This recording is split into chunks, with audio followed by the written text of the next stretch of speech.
महाराष्ट्र में ननद वर्सेस भौजाई। सुप्रिया सुले के खिलाफ मैदान में सुनेत्रा पवार। चक्रव्यूह में फंस गई बारामती सीट।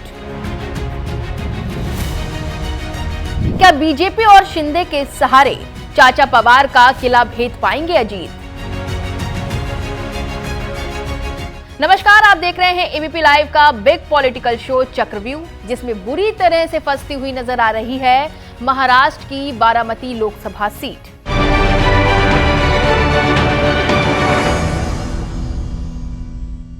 दरअसल महाराष्ट्र की बारामती लोकसभा सीट पर इस बार परिवार में दिलचस्प सियासी जंग देखने को मिल रही है, जहां इस सीट से एनसीपी ने अजीत पवार की पत्नी सुनेत्रा पवार को उम्मीदवार बनाया है, तो पवार गुट वाली एनसीपी ने शरद पवार की बेटी सुप्रिया सुले को मैदान में उतारा है। यानी चुनावी मैदान में फाइट होगी ननद और भौजाई के बीच। बता दें कि पुणे जिले की बारामती लोकसभा सीट को शरद पवार का गढ़ माना जाता है, जहां बीते 5 दशक से शरद पवार या उनके परिवार का कब्जा रहा है।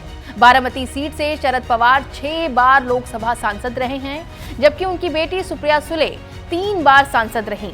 भतीजे अजीत पवार 1 बार सांसद रह चुके हैं। ऐसे में इस बात की संभावना प्रबल है कि ये सीट एक बार फिर से पवार परिवार के खाते में जा सकती है। लेकिन बारामती की जनता परिवार के किस सदस्य को चुनेगी, क्योंकि दोनों ही दावेदार एक ही परिवार के हैं। दरअसल कल तक पवार परिवार एकजुट होकर बारामती से चुनाव लड़ता आया है, लेकिन अब एनसीपी में 2 फाड़ हो चुकी है।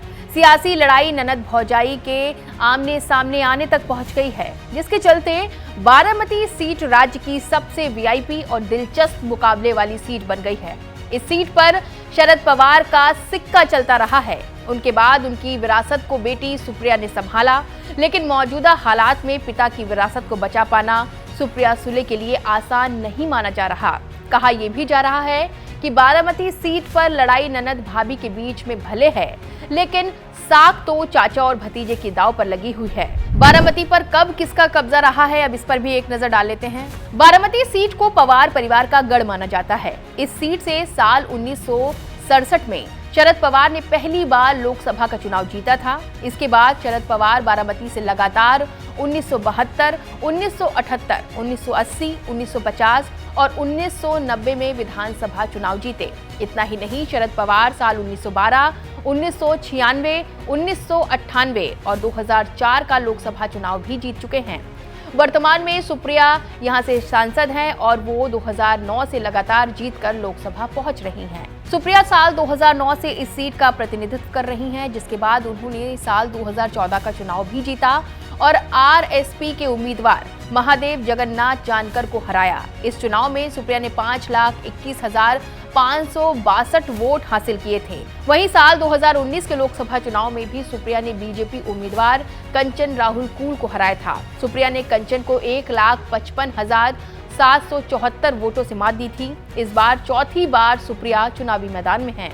उधर अगर हम बात सुनेत्रा की करें, तो उनके लिए भी बारामती का चुनावी क्षेत्र नया नहीं है। वो अजीत पवार की पत्नी हैं। इससे पहले तक जब परिवार एकजुट था, तब सुनेत्रा चाचा और ननद के लिए भी लगातार चुनावी समर में मदद के लिए जाया करती थीं। Sunetra Pawar environmental forum of India की संस्थापक हैं। साल 2010 से वो एनजीओ चला रही हैं। साल 2011 में वो फ्रांस में world entrepreneurship forum think tank की सदस्य रहीं। उनका भी नाता पॉलिटिक्स से रहा है। उनके भाई बड़े नेता और पूर्व मंत्री पदम सिंह पाटिल हैं। भतीजा राणा जगजीत सिंह उस्माना भाजपा के विधायक रहे हैं।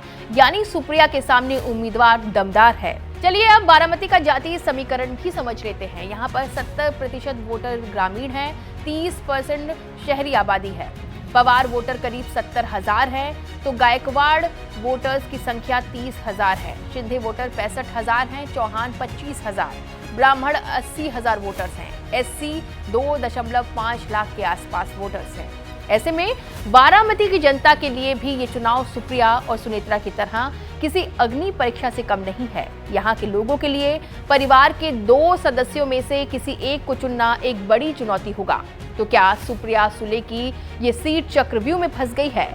क्या सुनेत्रा सुप्रिया को मुश्किल में डाल देंगी? बारामती की जनता किसको चक्रव्यूह से बाहर निकालेगी, ये देखना होगा। फिलहाल चक्रव्यूह के इस एपिसोड में बस इतना ही। तमाम बड़े अपडेट्स आप देखते रहें एबीपी लाइव पर।